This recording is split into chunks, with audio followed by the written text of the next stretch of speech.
I'd also have a slight preference for Maye. And I say slight, I think very highly of Jaden as well, and I view Caleb as the clear number one. But I think with pick number 2 for the Commanders, you want to take a quarterback who you truly believe can be one of the top 10 quarterbacks in the NFL.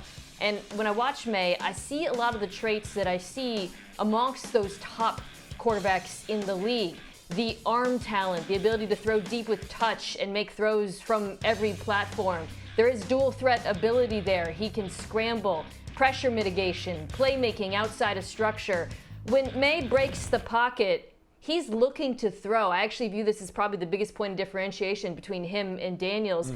In the same way that your Mahomeses, your Allens are looking to throw. Lamar Jackson, when they're scrambling, they're looking to throw downfield.